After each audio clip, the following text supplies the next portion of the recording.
Hello everyone, today video chimney cleaning అండి.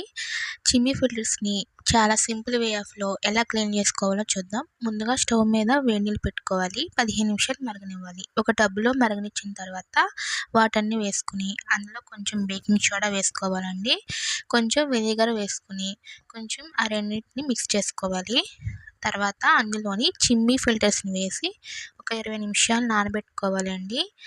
మనం ఇలా నానబెట్టుకుంటే ఈ బేకింగ్ సోడా కొంచెం వెనిగర్ వేసుకున్నాం కదా, ఆ డర్ట్ అంతా నానిపోయి మనకి క్లీన్ చేసుకున్నప్పుడు సింపుల్గా వచ్చేస్తుంది అనమాట.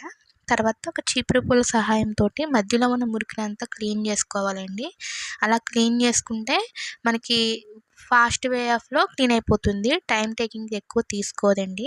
తర్వాత కొంచెం షాంపూ వేసి సాఫ్ట్ స్క్రబ్బర్తో క్లీన్ చేసుకోవాలండి. ఇంకా చిమ్మీ పై భాగాన్ని కూడా క్లీన్ చేసుకుంటే నీట్గా ఉంటుంది. అంతేనండి, హాఫ్ అన్ అవర్లో చిమ్మీ క్లీనింగ్ అయిపోతుంది. గంటలు గంటలు టైం వేస్ట్ చేయాల్సిన అవసరం కూడా లేదు. ఓకేనండి, ఈ వీడియో ఇక్కడతో ఎండ్ చేసేస్తున్నాను. మీకు కానీ ఈ వీడియో నచ్చినట్లయితే లైక్ చేయండి, షేర్ చేయండి. Thank you for watching.